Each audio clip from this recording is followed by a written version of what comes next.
Olá, olá pessoal, tudo bem? Bom dia, aqui é Fábio Pirajá, esse é o projeto Memória Capixaba.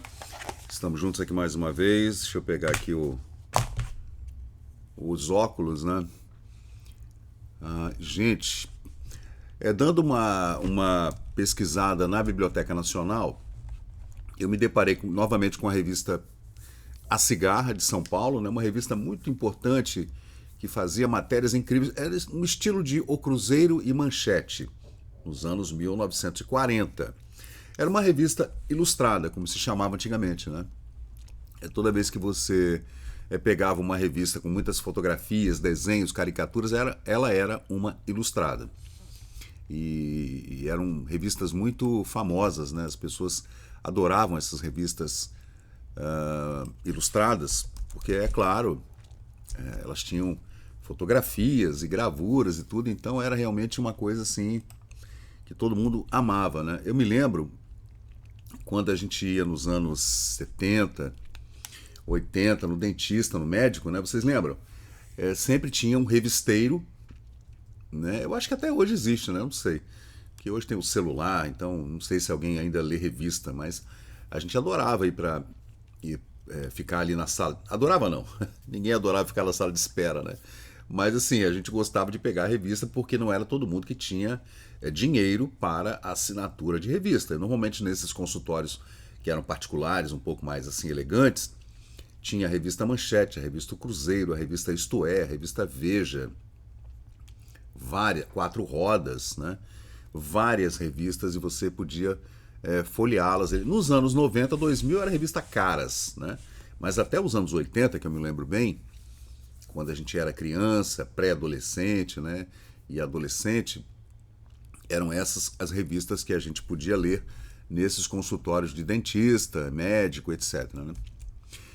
Essa ilustrada, A Cigarra, ela é então de 1949, quando veio a Vitória, o jornalista Arlindo Silva, que escrevia para a revista Cigarra, e também o fotógrafo Salomão Ciliar. Eles estiveram no Outeiro da Penha em 1949, no pós-guerra, né, logo depois da Segunda Guerra Mundial, e o Arlindo escreveu um bonito texto falando sobre a lenda do mosteiro. E as fotos são incríveis, né, gente? Eu já tinha criado um álbum sobre essa lenda do mosteiro em 2017, mas eu não tinha feito a transcrição do texto, né? E agora eu peguei o texto, aí a gente coloca no chat GPT, ele corrige alguma coisa e dá uma atualizada também na linguagem, né? Para ficar um pouco mais coloquial, né? Aí, o texto é um texto dos anos 40, então não tem problema nenhum, ele é um texto bem fluido, não tem por que você atualizar o texto gramaticalmente, não há necessidade nenhuma, né? Até porque ele é muito bonito também, né? E é o jeito que o Arlindo Silva escreveu, né? Jornalista. Então ele começa assim: qualquer avião que tenha de descer no aeroporto de Vitória, venha de que lado vier, há de encontrar-se em determinado momento no mesmo nível da montanha em cujo topo está engastado o Mosteiro da Penha. O nosso convento da Penha, né, gente? Uma edificação feita nessa enorme pedra no Morro da Penha, ainda no século XVI, mais ou menos uns 50 anos depois do descobrimento do Brasil, né? É um espetáculo soberbo. A mataria verde revestindo a serra e lá em cima, branco, reluzindo ao sol, o lendário templo. Às vezes tem gente que confunde o convento da Penha com a igreja da Penha no Rio de Janeiro, né? Que também é muito famosa, que tem aqueles 365 degraus e tal, né? São diferentes. Esse nosso outeiro, essa nossa igreja é muito, muito mais antiga, né? Ela vai fazer 500 anos. O mosteiro foi edificado sobre o rochedo, de modo que é, em tudo, o retrato de um castelo medieval. Claro que não, né? Claro que não. É uma construção colonial ali, não tem nada de medieval, mas tudo bem.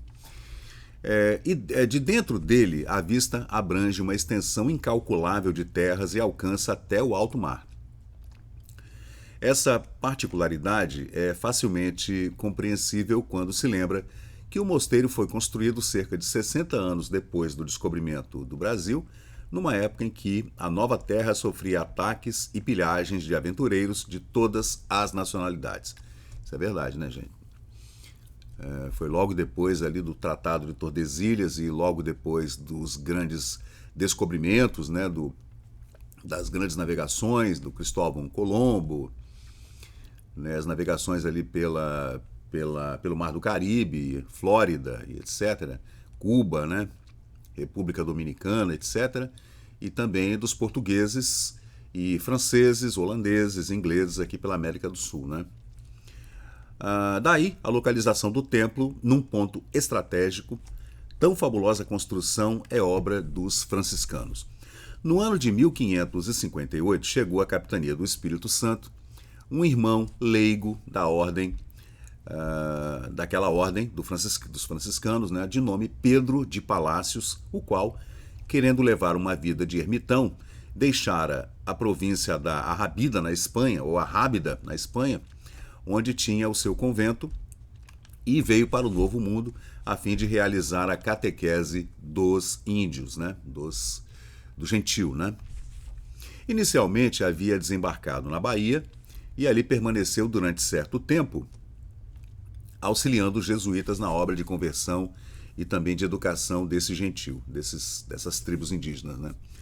Depois, como soubesse da penúria que reinava no Espírito Santo, desceu para o estado capixaba e o Frei Pedro Palácios instalou-se então no ponto onde hoje está a cidade do Espírito Santo. Assim era chamada Vila Velha ali nos anos 1940, né, gente?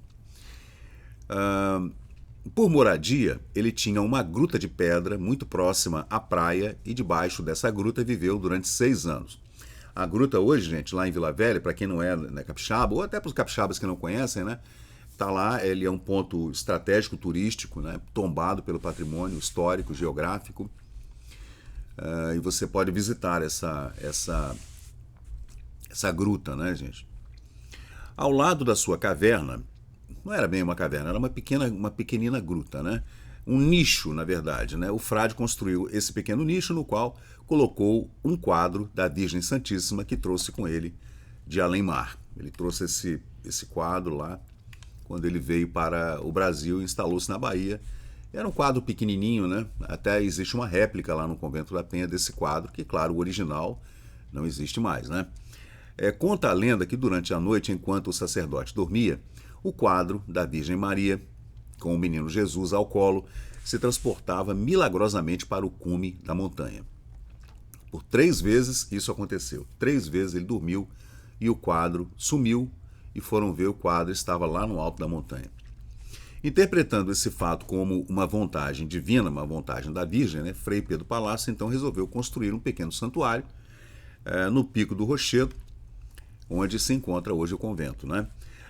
Antes de começar a sua obra, que para muitos se afigurava irrealizável, Frei Palácios ergueu com suas próprias mãos na esplanada, ante a montanha, a pequena ermida de São Francisco, devotada a São Francisco, é claro, ele era um franciscano, e essa capela se encontra em 1949, segundo o texto, ele diz, se encontra em ruínas no lugar denominado Campinho. Essa esplanada, gente, realmente é um campinho onde hoje existe um estacionamento, né? Hoje não, há muitos anos existe um grande estacionamento, lojinhas de artefatos e lembranças, souvenirs, né?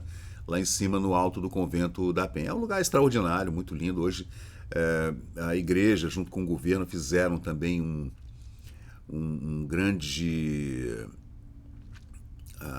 local onde você pode chegar para tirar fotografias. Antigamente era na pedra e você não tinha um limite na pedra que dava lá embaixo no mar, né? Então, que hoje não é mar mais, tem aterro e lá tem o 38º Batalhão de Infantaria, né?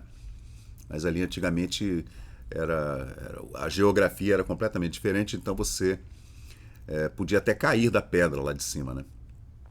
Hoje fizeram ali um mirante, um grande mirante bonito, né? e você pode tirar fotografias. É muito lindo mesmo, é muito bonito mesmo.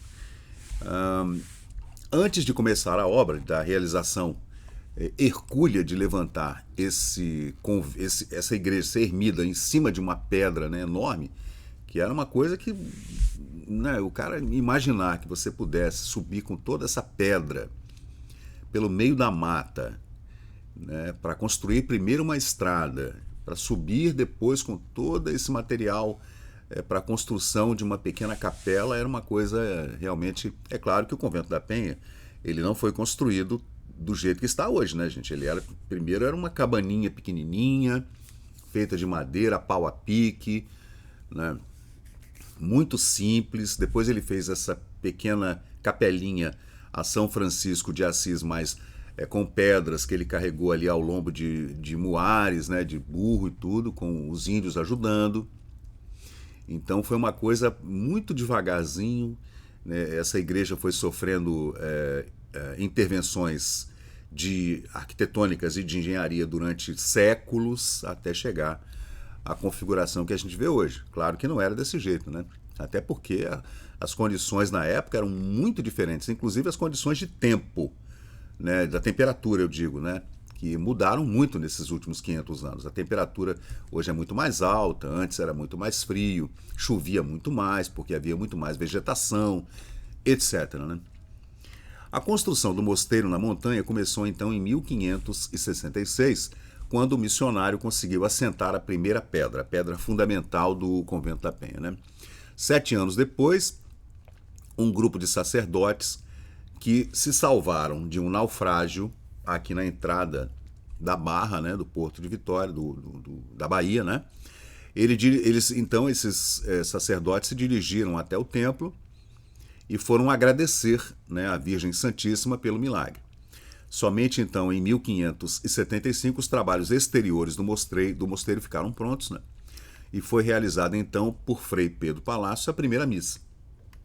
A primeira missa do convento então foi realizada em 1575, a primeira cerimônia de louvor à Virgem, né? Não foi bem uma missa, foi mais uma cerimônia de inauguração com uma missa, né? Logo após a festa, o missionário morreu. Ele ficou no Brasil, então, em trabalho de conversão e catequese desses índios, né, e tudo, e fundou uma escola, né? Ele ficou quase 20 anos, né? Ficou por 17 anos no Brasil. Em 1625, os holandeses então atacaram Vitória, né, pela primeira vez, e atacaram o Mosteiro da Glória, o Mosteiro da Penha também. Havia invadido Vitória uma força sob o comando do almirante Peter, que a gente já tem vídeo aqui no canal falando dessa invasão holandesa, em 1625, né? O mesmo que mais tarde esse almirante Peter, que era holandês, né? Ele foi derrotado pelos espanhóis na Bahia e diz a lenda que ele se enrolou na bandeira da Espanha, né? Na bandeira da Batávia, né? Que era o seu local de origem, atirou-se ao mar e falou que o único lugar que havia no mundo digno de um almirante da Batávia era o oceano. Então ele suicidou-se, né? Abraçado na bandeira dos Países Baixos, né? Alguns soldados mais audaciosos subiram então a montanha, assaltaram o santuário, aí houve o primeiro roubo no santuário, roubaram joias, as relíquias, né? Havia muito ouro, tinha prata, né? Aqueles candelabros e tudo, aquelas esculturas. É claro que não era uma igreja, claro, nunca foi uma igreja milionária, gente. Era uma igreja franciscana, a gente sabe como é que são essas igrejas franciscanas, né? E é uma ordem que prega pela pobreza, né? Então, mas saquearam. E não foi só esse saque, tá, gente? Inclusive nos anos 1920 houve assalto com roubo no Convento da Penha. Eu vou fazer vídeo aqui no canal falando sobre esses roubos que aconteceram no século XX, né, no Convento da Penha. Mas voltando lá, 5 anos mais tarde, pela segunda vez, os corsários invadiram o Templo da Penha, né, deixando, contudo, intacta a estátua da Virgem Maria. E o quadro também, né? Recentemente, porém, um gatuno penetrou na capela do mosteiro em hora morta, uma hora que estava vazio, não tinha nada, e roubou adornos e pedras preciosas da imagem. Tá vendo? Esse foi um roubo que aconteceu já nos anos 40, né? O Mosteiro da Penha, o convento, né, é local de peregrinação e de promessas. Constantemente os fiéis estão subindo a montanha para agradecer à Virgem as graças alcançadas ou para pedir novos favores, né, favores celestes. Esse é o texto original do Arlindo Silva para a revista A Cigarra, de 1949, gente.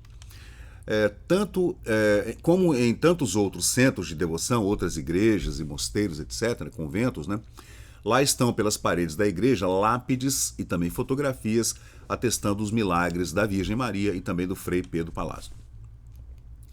Acabou que o Frei não virou santo, né? Assim como o Anchieta, eles eram contemporâneos, né? As lendas sobre milagres já vêm do século XVIII. Consta que numa manhã de 1769, correu a notícia de que novamente velas de corsários, foram avistadas ao largo, lá na Barra, e começaram a aparecer no horizonte para saquear de novo a cidade de Vila Velha e a cidade de Vitória. Os colonos, então, confiantes na Virgem Maria, subiram imediatamente ao mosteiro e imploraram, entre lágrimas e preces, a proteção da santa. E viu-se então, em poucos instantes, erguer-se do mar uma cerração tão densa que o céu, o mar e a terra pareciam ter se fundido num só todo. Então aquilo ficou escuro, né? O céu ficou preto e os navegantes parece que foram embora, né? Ao dissipar-se toda aquela neblina, depois do pedido dos fiéis, né, verificou-se que os navios inimigos tinham desaparecido, receando aproximar-se da terra por causa dos arrecifes. Uma outra lenda relata que, em fins daquele mesmo ano, uma outra expedição tentou saquear o convento novamente. Os soldados que se encontravam no meio da montanha, quando esses soldados subiram, né, atracaram, subiram a montanha, depois de dispostos para o ataque, tiveram uma visão e o santuário ficou como se fosse uma fortaleza, né? O convento transformou-se num forte, assim, uma coisa poderosa e intimidadora, e é uma outra lenda, né, do convento, como se ele tivesse se transfigurado em um forte altamente armado, né? E as nuvens que se adiantaram do lado do mar pareceram um grande exército, essa mesma lenda, né, composto de soldados gigantes que alcançavam resolutos, conduzindo canhões e empunhando grandes lanças. Um raio, nesse momento, estalou do céu como um tiro de peça, um tiro de canhão, né? Sobreveio, então, uma tempestade furiosa. Os pingos grossos que caíram eram como uma saraivada de balas. Tomados de surpresa e de pânico, esses homens inimigos, né, corsários que vinham do mar, fugiram em desordem pela montanha abaixo, e existe na capela do mosteiro um quadro do pintor maravilhoso, engenheiro, arquiteto Benedito Calixto, reproduzindo esse momento espetacular. O quadro encontra-se lá, tá, gente, até hoje. Foram quadros encomendados ali durante os anos 1920 pelo presidente Florentino Avilos, né?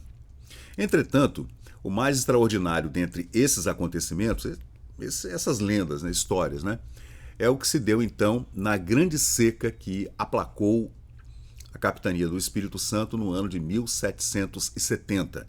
Os habitantes das duas vilas do Espírito Santo e de Santo Antônio, Vitória e Vila Velha, né, enfrentavam uma séria carestia, né, fome, muita fome. Não havia produtos porque havia uma seca terrível. Então a população desesperada fazia suas orações públicas, ia lá no padre falar, né, pedir graças na igreja e tudo. Quando foi nesse período de seca, alguém propôs então fazer uma procissão, levando a imagem da Virgem Santíssima, essa do convento, que é a Virgem com o Menino Jesus, até o mosteiro de São Francisco aqui em Vitória, aqui na ilha, no convento São Francisco que fica aqui, que é um convento do século XVIII, né? E eles correram até lá no convento, conversaram lá com o superior, né? E pediram autorização para fazer essa procissão, dizendo que levariam a imagem do convento da Penha até o convento São Francisco, desde que a imagem voltasse depois para o convento, que tinha essa coisa, né? Você levava para lá e não voltava mais. Então esse compromisso foi feito, né? A imagem seguiu então para Vitória em grande procissão marítima e tudo, né? E ali foi recebida entre delírio popular, cânticos e o dobrar também dos sinos do convento de São Francisco. As ruas por onde passava a imagem milagrosa eram forradas de flores e folhas e fazia um sol causticante e a poeira se levantava à passagem do cortejo sacro. Ao entrar, porém, a imagem no convento de São Francisco, o céu escureceu, é a lenda. E as nuvens, segundo o texto, toldaram. De todo, né? As nuvens toldaram a claridade do dia e em poucos instantes havia chuva. Olha só, depois dessa homenagem, né, dessa procissão, esse pedido à Virgem Maria, que se fizesse alguma coisa contra aquela seca terrível que estava matando as pessoas, né? O céu escureceu e de repente começou a chover em 1770. Essa é uma das lendas, né? E aí a gente vê, né, os frades franciscanos subindo a escadaria do convento. Aí uma foto que, se tivesse em melhor qualidade, nós veríamos o traçado do Rio da Costa, né, que hoje foi canalizado e chama-se Canal Bigossi, de um ex-prefeito de Vila Velha, e desemboca ali entre o Morro do Moreno e o Morro da Penha, num grande esgoto, maravilhoso esgoto, que Vila Velha esgota toda essa água ali na Baía de Vitória. Uma coisa maravilhosa, né? Coisa linda mesmo. Então, aí está, gente, uma fotografia. Essa fotografia, se tivesse melhor, nós conseguiríamos ver o Rio da Costa. A gente até consegue ver aqui mais ou menos um traçado do rio, né? E toda essa planície alagadiça que era Vila Velha. Vila Velha fica abaixo do nível do mar, por isso que tem tantos alagamentos quando chove a maré alta, especialmente no verão. Há grandes alagamentos aqui na cidade de Vila Velha por conta desse problema não, né? Dessa situação geográfica irreversível. Vila Velha fica abaixo do nível do mar, então é uma solução difícil, né? Mas existe jeito de fazer, existem diques e tudo lá e tal, né? Mas de vez em quando alaga mesmo quando a chuva é muito forte. Infelizmente não dá pra gente ver porque a foto não é boa, né? Mas é uma foto de 90 anos atrás, 80 anos atrás. Aí, gente, olha, com sagrado respeito, a população do Espírito Santo crê que Frei Calixto seja um novo enviado de Deus. Esse é o Frei Calixto, que era o responsável, né, pelo convento da Penha em 1949. Entre os fatos milagrosos alegados no processo de canonização do Frei Pedro Palácios, consta que muitas pessoas ficaram imediatamente curadas de varíola ao colocarem sobre o peito partículas dos ossos do missionário. Dizem, gente, que quando ele morreu, ele foi sepultado no convento. E depois de anos de peregrinação e essa questão muito religiosa envolvendo essas relíquias do Frei Pedro Palácios, né, que era considerado um santo ali na região, esses ossos, né, foram trasladados para a Santa Casa de Misericórdia, onde havia também um pequeno cemitério. Né? Mas aí existem relatos, né, na literatura sobre a história do Espírito Santo que pessoas acorriam à Santa Casa de Misericórdia, que é, segundo consta, uma das santas casas mais antigas do Brasil, é a Santa Casa de Misericórdia de Vitória, fundada também no século XVI, né? E as pessoas iam até lá para rezar, né, e pedir para que o Frei Pedro Palácios intercedesse quando havia necessidade de algum milagre, digamos assim, né? E as pessoas colocavam pedacinhos de ossos, né, que eram relíquias da igreja, aí já viu, né? Aí a coisa se perde porque a igreja pega osso de qualquer jeito, e sai vendendo as relíquias, a gente sabe como é que funciona, né? Mas o que importa é a fé, no final das contas, né? A lenda conta também que durante a construção do mosteiro, um operário estava caindo dos andames quando Frei Pedro Palácios gritou: "Para!". A voz do missionário fez com que o operário ficasse detido por alguns instantes na rampa, dando tempo que fosse recolhido em uma colcha suspensa por 4 homens. Então fizeram, né, uma colcha para que ele não caísse na pedra. Dizem que foi mais um milagre do Frei, né? Conta-se ainda que um dia, faltando água no topo da montanha, Frei Palácios ajoelhou-se e orou sobre a rocha e em pouco tempo viu o líquido afluir claro e em borbotões. Dizem que lá em cima havia uma fonte de água, milagrosa também, depois dessa seca toda, que sempre acontecia lá na Vila do Espírito Santo. Numa dessas secas, o Frei orou, né, rezou para a Virgem Santíssima e, segundo consta a lenda, essa água brotou lá em cima no topo da pedra. Então, esse é mais um relato aqui, né? E dentro do mosteiro vive hoje unicamente um sacerdote. Era esse homem aí, ó, Frei Calixto, cujo nome o povo de Vitória e do Espírito Santo pronuncia com respeito sagrado. Quando os autores dessa reportagem subiram ao templo, nos primeiros dias de dezembro do ano passado, 1948, Frei Calixto se encontrava gravemente doente. Aí a gente vê a foto dele, né? Você vê o homem vivia lá em cima sozinho, né? Claro que sozinho, né? Claro que não, né? Havia empregados e tudo, mas assim, ele deveria ser o único sacerdote oficial do convento, né? Que hoje chama-se de guardião, era o guardião do convento, o Frei Calixto, né? Para assisti-lo havia chegado, para ajudá-lo havia chegado em 1948 um outro sacerdote que a gente vê aqui nessa foto, que é o Frei Benigno. Então é isso mesmo, hein? É claro que eles deviam ter uns empregados, né? Com certeza, gente. Tinha gente que tinha cozinheiro, faxineiro, copeiro, com certeza tinha, né? Mas era uma igreja pobre, era uma igreja muito pobre. E eu não acredito que as pessoas gostassem de viver ali, né, nesse lugar tão ermo, lá em cima no topo da montanha. O cara vivia sozinho lá em cima, como um ermitão, como o Frei Pedro Palácios mesmo, né? Mas, como ele ficou doente, a igreja mandou para o convento o Frei Benigno, e muitos acreditam que Frei Calixto está possuído de dores sobrenaturais.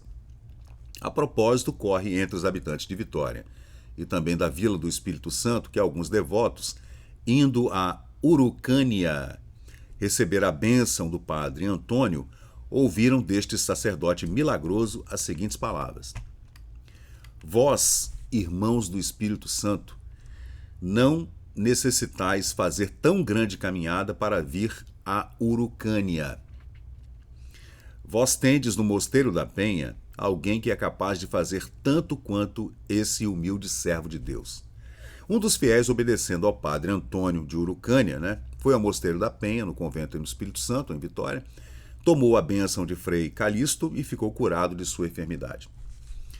O fato logo se tornou conhecido até que chegou um dia aos ouvidos do próprio Frei Calixto. Tão conturbado ficou o venerável sacerdote que adoeceu gravemente. Os repórteres foram encontrá-lo convalescente. No dia 16 de janeiro de 1949, Frei Calixto completou 38 anos de sacerdócio. Portanto, ele era sacerdote desde os anos 1900, né? Fora isso, não sabemos o que aconteceu desde a nossa visita até hoje. Mais ou menos uns 6, 7 meses depois, a reportagem saiu na revista Cigarra, em São Paulo.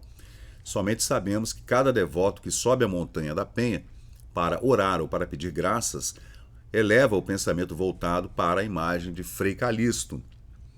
Não confundir com Benedito Calixto, o pintor, o arquiteto, o engenheiro, tá? Esse é um homem dos anos 1920. O Frei Calixto já é um homem dos anos 40, né, que era o guardião do convento quando a reportagem da revista Cigarra subiu o Morro da Penha. Porque todos acreditam que ele seja um novo enviado de Deus à Terra, né, o Frei Calixto. Um exagero, né, do povo que é muito fiel, né? E essas são fotos, então, gente, tiradas no convento da Penha em 1948, fotos que foram batidas pelo fotógrafo Salomão Ciliar, da revista é Salomão Ciliar, SC Liar, da revista Cigarra de São Paulo, com texto de Arlindo Silva, né? E aí a gente vê a gruta de Frei Pedro Palácios, né? A antiga entrada do Convento da Penha, que é o famoso portão das 7 voltas, a ladeira que fazia 7 voltas até você subir ao topo da montanha. E esse nicho que vocês estão vendo aí à esquerda, em cima dessa alvenaria de pedra, é o nicho onde ficava o quadro trazido por Frei Pedro Palácios da Espanha para a Bahia e depois para o Convento da Penha. Aí, gente, ó, são as relíquias que existiam na época, né? Lá dentro do convento. Esse é um nicho cravado por Frei Pedro Palácio na rocha. 3 vezes o quadro da Virgem transportou-se misteriosamente para o topo da montanha. E essas são as ruínas que depois virou o mirante, né? Eram as ruínas da primeira capelinha. Essas ruínas depois foram transformadas realmente numa capelinha muito bonitinha que você encontra até hoje lá no convento. Subindo lá você visita e pode até entrar na capelinha, rezar. É bem pequenininha, uma capelinha minúscula que cabem, sei lá, umas 3 pessoas só. E você pode chegar lá e orar, né? Existem outras ruínas também, né? E aí as lendas e a história se misturam um pouco sobre exatamente onde foi que o Frei Pedro Palácios criou a primeira ermida, exatamente em que local exato, né? Aí você teria de vasculhar lá os alfarrábios do convento, né? Aí a capela, né, gente, do Convento da Penha, tal, as velas deixadas pelos peregrinos, né, que subiam o morro para fazer oferendas e pedir por milagres da Penha, né? E aí a fotografia bonita, né? Na época, 380 anos encravados na rocha. É isso aí, pessoal. Esse é o Memória Capixaba, trazendo aqui mais uma história extraordinária sobre o Espírito Santo, nossa gente, nossa cultura, nossa religiosidade, nossas lendas, que são sempre muito misturadas com a história. Mas é bacana, né? Eu gosto muito. Então, gente, é isso aí. Esse é o Convento da Penha, que juntamente com todo aquele patrimônio da prainha em Vila Velha, constituem um patrimônio histórico importante para o Espírito Santo, para o Brasil e para o mundo, porque já vão completar 500 anos. A Igreja do Rosário, que fica no sopé do Monte da Penha, onde está o convento, segundo consta, é a igreja mais antiga do Brasil. Tem a de Pernambuco, que agora esqueci o nome, a quem ela é devotada, essa igreja, mas essa de Pernambuco, no Recife, e essa da Prainha, em Vila Velha, são consideradas as 2 igrejas mais antigas do Brasil, ainda datadas da primeira metade do século XVI, 50 anos mais ou menos depois do descobrimento do Brasil. Então é isso aí, gente. Muito obrigado. Eu sou o Fábio Pirajá, esse é um projeto Memória Capixaba. Se você estiver gostando, deixa um like. Se não estiver gostando, deixa um dislike, não tem problema. Comenta, né? Compartilha. Os 3 Cs, né? Curte, comenta, compartilha, distribui aí para seus amigos. E vamos em frente, né? Lendo pra caramba, estudando, para tentar entender de onde nós viemos, né? Onde nós estamos agora e para onde estamos indo também. Valeu! E chegamos ao final de mais um vídeo aqui do Memória Capixaba. E se você curtiu o conteúdo, por favor, deixe seu like, compartilhe aqui o nosso canal e inscreva-se para mais novidades. Até a próxima e muito obrigado por participar aqui do Memória Capixaba.